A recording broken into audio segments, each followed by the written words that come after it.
గతంలో ఉన్న పాలకుల యొక్క ప్రకటనలు నిర్ణయాలను దృష్టిలో పెట్టుకొని కాంగ్రెస్ పార్టీ కూడా అలవి కానీ అమలు చేయలేని హామీలు ఇచ్చిండ్రు అన్నట్టుగా చర్చలు విశ్లేషణలు చేయడం మొదలుపెట్టిండ్రు.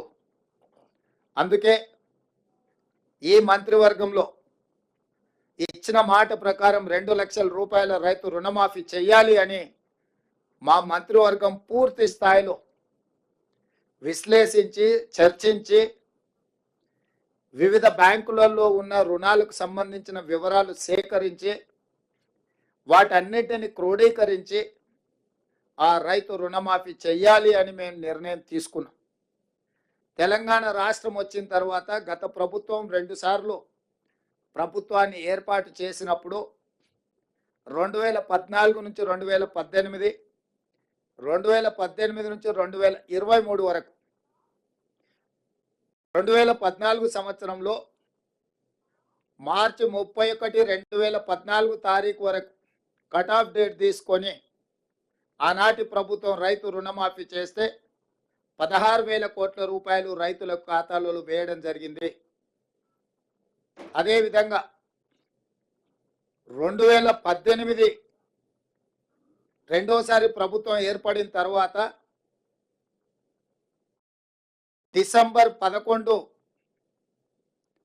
2023 వరకు కట్ ఆఫ్ డేట్ తీసుకొని వాళ్ళు చేసిన రుణమాఫీ రైతుల ఖాతాలో వేసిన నిధులు 12,000 కోట్ల రూపాయలు. అంటే గత ప్రభుత్వం 2 విడతలుగా 2 సార్లు ప్రభుత్వం ఏర్పాటు చేసిన తర్వాత చేసిన రుణమాఫీ ఒక్కసారి 16,000 కోట్ల రూపాయలు మొదటిసారి, రెండవసారి 12,000 కోట్ల రూపాయలు. ఈ సంవత్సరాలల్లా 2 విడతలల్లా చంద్రశేఖరరావు గారు చేసిన రైతు రుణమాఫీ రైతులకు చెల్లించిన నిధులు 28,000 కోట్ల రూపాయలు. ఆ ప్రభుత్వం డిసెంబర్ 11, 2018 వరకు కట్ ఆఫ్ డేట్గా వాళ్ళు రుణమాఫీని పరిగణలోకి తీసుకోవడం జరిగింది. మా ప్రభుత్వం డిసెంబర్ 12,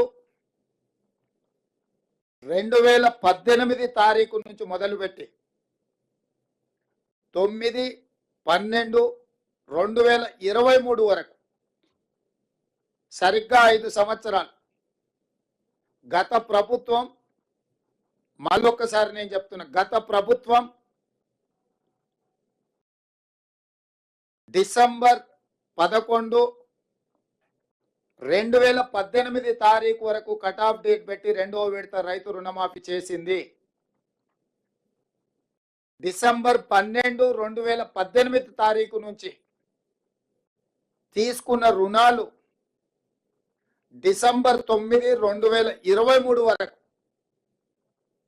5 సంవత్సరాల మధ్య కాలంలో ఈ రాష్ట్రంలో ఉన్న రైతులు తీసుకున్న 2 లక్షల రూపాయల వరకు రుణమాఫీని చెయ్యాలని మా ప్రభుత్వము ఈ మంత్రివర్గంలో నిర్ణయం తీసుకున్నది.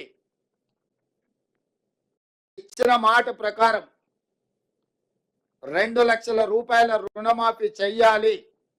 కట్ ఆఫ్ డేట్ 12, 12, 2018 నుంచి 9, 12, 2023 మధ్య కాలంలో రైతులు తీసుకున్న రుణాలను 2 లక్షల రూపాయల వరకు మాఫీ చేయాలని మా మంత్రివర్గంలో మేము నిర్ణయం తీసుకున్నాము. ఈ రుణాలు మాఫీ చేయడానికి దాదాపుగా 31,000 కోట్ల రూపాయలు అవసరం అవుతున్నది.